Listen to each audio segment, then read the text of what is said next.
दोस्तों, यह एक कड़वा सत्य है कि इस दुनिया में कोई भी व्यक्ति किसी का सच्चा अपना नहीं होता। रिश्तों की मिठास और दोस्ती का बंधन अक्सर स्वार्थ से जुड़ा होता है। जब हम कठिनाइयों का सामना करते हैं, तब हमें पता चलता है कि हमारे आसपास कितने लोग वास्तव में हमारे साथ हैं। बाहरी दुनिया में सब कुछ दिखावटी है। हर कोई अपने फायदे के लिए रिश्ते बनाता है। ऐसे में जब हमें समर्थन और सहारे की जरूरत होती है, तो अक्सर हम अकेले रह जाते हैं। यह समझना जरूरी है कि असली अपनापन उस समय ही प्रकट होता है जब बिना किसी स्वार्थ के कोई हमारी मदद करता है। इस सच्चाई को स्वीकार करने में हमें समय लग सकता है, लेकिन यही समझ हमें मजबूत बनाती है। जब हम यह जान लेते हैं कि असली मित्रता और अपनापन बिना शर्त के होते हैं, तब हम सच्चे रिश्तों की कदर कर सकते हैं। इसीलिए हमें अपने रिश्तों में सतर्क रहना चाहिए और उन लोगों को पहचानना चाहिए जो हमारे साथ सच्चे दिल से खड़े होते हैं। इस सच्चाई को अपनाना हमें एक बेहतर इंसान बनने में मदद कर सकता है। खूबी और खामी दोनों ही होती हैं।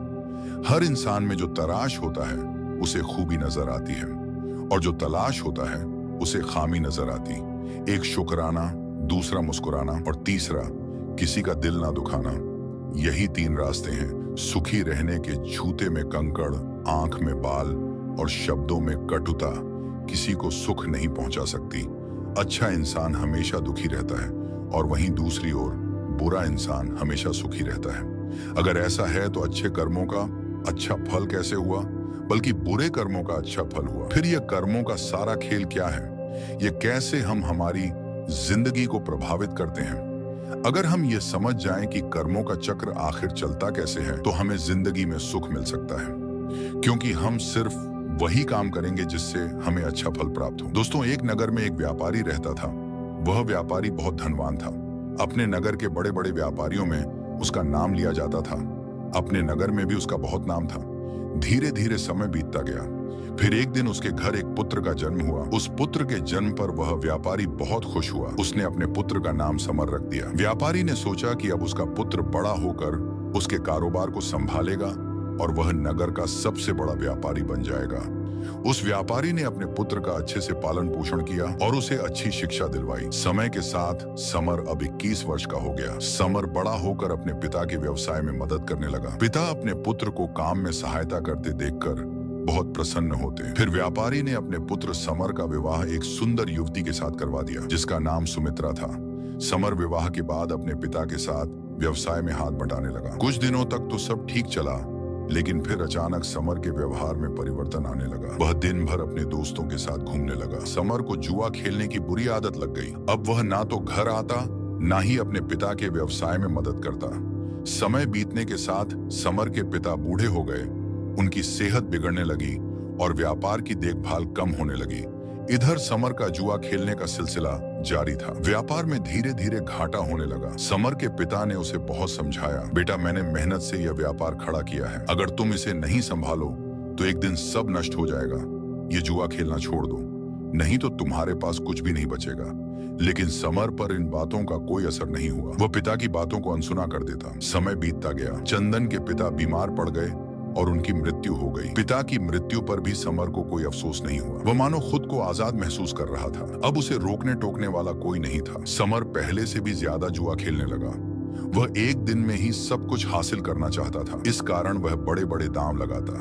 समर की माँ ने भी उसे समझाने की कोशिश की, बेटा, अब जो थोड़ा धन बचा है उसे संभाल लो, इस बुरी आदत को छोड़ दो। लेकिन कहते हैं कि जब विनाश आता है तो बुद्धि भ्रष्ट हो जाती है। समर ने अपनी माँ की बातों को भी नजरअंदाज कर दिया। धीरे धीरे समर का सारा धन खत्म हो गया। फिर एक दिन ऐसा आया जब उसके पास कुछ भी नहीं बचा। उसकी माँ को यह जानकर गहरा सदमा लगा और उनकी भी मृत्यु हो गई। माँ की मृत्यु पर भी समर को कोई दुख नहीं हुआ। उसने और उसकी पत्नी ने उनका अंतिम संस्कार किया। ये कहानी ये बताती है कि अच्छे कर्मों का फल देर से ही सही, लेकिन मिलता अवश्य है। बुरे कर्म चाहे कितना भी सुख दें, उनका अंत विनाशकारी होता है। कर्मों का यह खेल ही हमारी जिंदगी का आधार है। फिर कुछ समय बाद समर ने फिर से जुआ खेलना शुरू कर दिया। उसे किसी भी बात से कोई फर्क नहीं पड़ता था। उसके लिए कोई जिए या मरे, वह तो दिन भर जुआ ही खेलता रहता था। समर का सारा धन खत्म हो गया था। फिर उसने दूसरे व्यापारियों से कर्ज लेना शुरू कर दिया। समर व्यापारी का बेटा था, इसीलिए किसी ने भी उसे धन देने से मना नहीं किया। लेकिन समर ने वह धन भी जुए में ही बर्बाद कर दिया। अब उस पर बहुत सारा कर्ज हो चुका था। उसके घर में 2 वक्त का खाना खाने लायक धन भी नहीं बचा था। धीरे धीरे समर की हालत इतनी खराब हो गई कि उसके पास ना तो खाने को खाना था और ना ही पहनने को कपड़े। वह पूरी तरह कंगाल हो चुका था। अब पूरे नगर में यह बात फैल चुकी थी कि समर के पास कुछ भी नहीं बचा है। जब समर किसी से मदद मांगने जाता तो सभी उसे मना कर देते। एक समय ऐसा था जब उसके परिवार का नाम बड़े बड़े व्यापारियों में लिया जाता था, लेकिन समर की बुरी आदतों के कारण उसने सब कुछ गंवा दिया। कोई भी उसकी मदद नहीं करता था। जब समर का सब कुछ समाप्त हो गया तब उसे इस बात का एहसास हुआ कि समाज में लोग केवल उसी की इज्जत करते हैं जिसके पास पैसा होता है। जैसे ही किसी का धन खत्म होता है उसके साथ साथ उसकी इज्जत भी चली जाती है। लोग उसी की इज्जत करते हैं जो मेहनत से इसे कमाता है और अपने जीवन में कामयाब इंसान बनता है। जब समर के ससुर को यह पता चला कि उनका दामाद कंगाल हो चुका है तो वह अपनी पुत्री की चिंता में तुरंत उससे मिलने चल पड़े। उन्होंने जाकर देखा कि उनकी बेटी बहुत दुखी है। उसने फटे पुराने कपड़े पहन रखे थे। भूख के कारण उसका गुलाब सा चेहरा मुरझा चुका था। अपनी बेटी की ऐसी हालत देखकर ससुर को समर पर बहुत गुस्सा आया। उन्होंने अपनी बेटी को अपने साथ ले जाने का निश्चय किया। उन्होंने समर से कुछ नहीं कहा और अपनी बेटी को अपने घर ले गए। जब समर घर पहुंचा तो उसे पता चला कि उसकी पत्नी को उसके ससुर अपने साथ ले गए हैं। यह सुनकर समर बहुत दुखी हुआ। अब वह पूरी तरह अकेला पड़ चुका था। उसके पास ना तो धन बचा था, ना पत्नी और ना ही माता पिता। सब उसे अकेला छोड़कर चले गए थे। अपनी ऐसी हालत देखकर समर फूट फूट कर रोने लगा। अब उसे अपने पिता की हर बात याद आने लगी जो उन्होंने उसे समझाई थी। उसे यह एहसास हुआ कि उसकी दुर्दशा के लिए वह स्वयं ही जिम्मेदार है। वह अपने आप से कहने लगा, एक समय था जब मेरी गिनती नगर के बड़े बड़े व्यापारियों में होती थी और आज मेरे पास खाने तक के लिए धन्य है। मैंने अपने पिता की सारी जमा पूंजी इस जुए में गंवा दी। अब मैं कभी जुआ नहीं खेलूंगा। मैं मेहनत करूंगा और अपना व्यापार फिर से खड़ा करूंगा। यह सोचकर समर ने अपने ससुर से मिलने का निश्चय किया ताकि उनसे कुछ धन उधार लेकर अपना व्यवसाय शुरू कर सके। सुबह होते ही वह अपने ससुर से मिलने के लिए निकल पड़ा। शाम होते होते वह ससुराल पहुंच गया। ससुराल पहुंचकर अपनी हालत देखकर वह रोने लगा। फटे पुराने कपड़ों में देखकर उसने सोचा कि वह इस हालत में अपने ससुराल नहीं जा सकता। मेरी थोड़ी बहुत जो इज्जत बची है वह भी चली जाएगी। उसने सोचा मुझे साफ सुथरे कपड़े पहनकर ही अपने ससुर से मिलना चाहिए, लेकिन उसे याद आया कि उसके पास पैसे तो हैं ही नहीं। फिर वह नए कपड़े कहां से खरीदेगा? अगर वह फटे पुराने कपड़ों में ससुराल जाएगा तो उसकी बची खुची इज्जत भी खत्म हो जाएगी। ये सब सोचकर वह इधर उधर देखने लगा। तभी उसकी नजर एक कपड़े की दुकान पर गई, लेकिन शाम हो चुकी थी और दुकान बंद हो चुकी थी। समर ने निश्चय किया कि वह सुबह तक इंतजार करेगा। जैसे ही दुकान खुलेगी वह ससुर का नाम लेकर कपड़े खरीद लेगा। जब ससुर जी से पैसे मिल जाएंगे तो मैं इस दुकानदार का उद्धार चुका। उसने सोचा अपने फटे पुराने कपड़ों में ससुराल जाने से बेहतर उसने यह समझा कि वह एक रात इस दुकान के बाहर ही बिता ले। यह सोचकर समर कपड़े की दुकान के बाहर ही सो गया। रात्रि हो चुकी थी। चारों तरफ सन्नाटा छाया हुआ था। सभी लोग गहरी निद्रा में सो चुके थे, पर समर को नींद नहीं आ रही थी। भूखे पेट भला कोई कैसे सो सकता है? समर भूख के मारे इधर उधर करवटें ले रहा था। तभी उसने देखा कि एक युवक चुपचाप दुकान के भीतर जा रहा है। उस युवक के अंदर जाने के कुछ देर बाद ही एक स्त्री ठीक से देखने के लिए दुकान की खिड़की से अंदर झांका।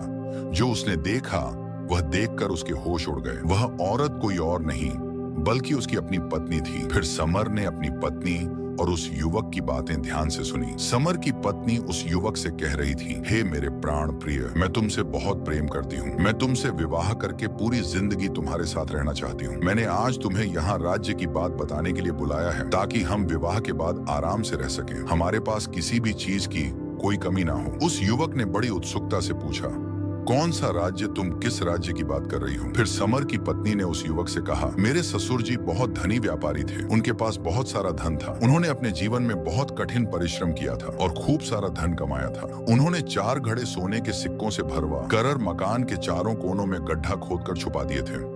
ये उन्होंने इसलिए किया था ताकि बुरे समय में उस धन का उपयोग किया जा सके। उन्होंने अपने बेटे को इस धन के बारे में कभी नहीं बताया, क्योंकि उन्हें डर था कि कहीं वह उनका ज्वारी बेटा इस धन को भी जुए में ना गवा दे। मेरे ससुर की मृत्यु के बाद मेरी सास ने मुझे यह बात बताई थी। ये सारी बातें सुनकर वह युवक बोला, अब मुझे क्या करना चाहिए? तुम जैसा कहोगी मैं वैसा ही करूंगा। फिर समर की पत्नी ने कहा, तुम जल्दी से मेरे ससुराल जाओ और मेरे मूर्ख पति से वह मकान खरीद लो। वह मकान तुम्हें आसानी से दे देगा, क्योंकि उसने अपनी सारी जमा पूंजी तो जुए में गवा दी है। अब उसके पास कुछ भी नहीं है और उसे पैसों की सख्त जरूरत है। तुम मकान के चारों कोनों की खुदाई करना और उन चारों घड़ों को अपने पास रख लेना। इसके बाद हमें कभी भी धन कमाने की आवश्यकता नहीं पड़ेगी और फिर हम पूरा जीवन खुशी से बिताएंगे। अपनी पत्नी की यह सारी बातें सुनकर समर को गहरा आघात लगा। वह सोचने लगा, आज मेरी बुरी आदतों के कारण मेरी पत्नी मेरी नहीं है। वह किसी और पुरुष के साथ मिलकर साजिश रच रही है और उससे विवाह करने की योजना बना रही है। लेकिन मैं ऐसा कभी नहीं होने दूंगा। मैं अपने पिता की कमाई हुई दौलत को इस आदमी के हाथों में कभी नहीं जाने दूंगा। माना कि मैं बुरी संगत में पड़ गया था और मुझे जुआ खेलने की बुरी लत लग गई थी, लेकिन अब मुझे सब कुछ समझ में आ गया है। अब मैं अपने पिता की मेहनत की कमाई को इस तरह लूटने नहीं दूंगा। यह सोचकर समर तुरंत अपने नगर के लिए निकल पड़ा। सुबह होते होते वह अपने घर पहुंच गया। घर पहुंचकर उसने बिना समय गवाए अपने घर के चारों कोनों की खुदाई शुरू कर दी। खुदाई के थोड़ी ही देर बाद उसे वह चारों घड़े मिल गए। उन्हें देखकर समर बहुत खुश हुआ और अपने पिता को धन्यवाद किया। फिर उसने उन चारों घड़ों से सोने के सिक्के निकाल दिए और उन घड़ों में कोयला भरकर उन्हें वापस उसी जगह पर रख दिया। इसके बाद समर अपनी पत्नी के प्रेमी का इंतजार करने लगा। कुछ दिनों बाद उसकी पत्नी का प्रेमी उसके घर आया और वह बोला, मैंने सुना है कि तुमने अपना सब कुछ गंवा दिया है और तुम्हें पैसों की बहुत जरूरत है। तुम मुझे यह मकान बेच दो। मुझे इस नगर में अपना व्यवसाय शुरू करना है। तुम्हें पैसे मिल जाएंगे और मुझे मकान, इससे दोनों की जरूरतें पूरी हो जाएंगी। समर तो इसी मौके का इंतजार कर रहा था। उसे उस आदमी की सारी योजना पहले से पता थी। उसने तुरंत अपना मकान उसे बेच दिया। फिर समर मकान बेचने से मिली रकम और सोने के सिक्कों को लेकर दूसरे नगर चला गया ताकि वहां जाकर अपना व्यवसाय शुरू कर सके। वहां पहुंचकर समर ने अपना व्यापार शुरू कर दिया। शुरू में उसे बहुत कठिनाई हुई। उसने खूब मेहनत की और अपने आप को बुरी आदत से दूर रखा। व्यापार में कभी कभी थोड़ी ऊंच नीच हो जाती थी, लेकिन उसने सब कुछ संभाल लिया। आखिर वह भी व्यापारी का ही बेटा था। उसे व्यापार के बारे में सारी जानकारी थी। धीरे धीरे समर का व्यापार चल पड़ा। कुछ ही महीनों में उसने बहुत सारा धन कमा लिया। फिर उस नगर में रहने वाले एक सेठ की नजर समर पर पड़ी। सेठ ने समर को देखकर सोचा, यह युवक बहुत मेहनती है। इसने इतने कम समय में अपने व्यापार को बुलंदियों पर पहुंचा दिया है। मैं अपनी बेटी का विवाह इस युवक से कर देता हूं। मुझे अपनी बेटी के लिए इससे अच्छा लड़का तो मिल ही नहीं सकता। इसके बाद सेठ उसी वक्त समर के पास गया और उसके सामने अपनी बेटी के साथ शादी का प्रस्ताव रख दिया। समर ने भी सेठ का प्रस्ताव स्वीकार कर लिया। कुछ दिनों बाद सेठ ने अपनी बेटी का विवाह समर से करवा दिया। अब समर के पास वापस पहले जैसा सब कुछ हो गया था। उसने धन कमा लिया था, कमा ली थी और शादी भी हो गई थी। अब उसके पास किसी भी चीज की कोई कमी नहीं थी। वह अपना जीवन हंसी खुशी से व्यतीत करने लगा। उधर समर की पुरानी पत्नी का प्रेमी वह घर पाकर बहुत खुश था, लेकिन जब उसने मकान के चारों कोनों की खुदाई की तो उसे सोने के सिक्कों के बदले कोयले से भरे घड़े मिले। कोयले से भरे घड़े देखकर वह छाती पीट पीट कर रोने लगा। उस युवक को समर की पत्नी पर बहुत क्रोध आ रहा था। वह सोचने लगा, काश मैंने उसकी बात नहीं मानी होती। उसने मुझे ठगा है।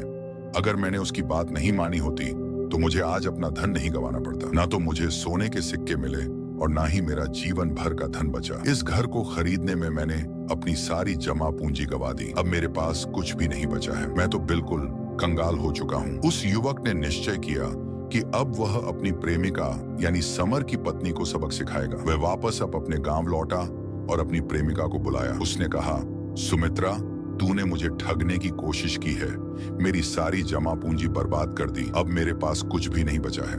तूने कहा था कि उन घड़ों में सोने के सिक्के मिलेंगे, लेकिन उनमें तो कोयला भरा हुआ था। तूने मुझे बर्बाद कर दिया, मुझे कहीं का नहीं छोड़ा। मैंने तुझ पर विश्वास कैसे कर लिया था? तूने मेरी जिंदगी से चला गया। अब समर की पत्नी अपनी ऐसी हालत पर फूट फूट कर रोने लगी। वह इतनी बदसूरत हो गई थी कि अब अगर वह शीशे में खुद को देख ले तो खुद से डर जाए। अपनी ऐसी हालत की जिम्मेदार वह खुद ही थी। अब वह जीवन भर इसके लिए पछतावा कर रही थी कि काश उसने ऐसा ना किया होता। लेकिन जो हो गया हो गया।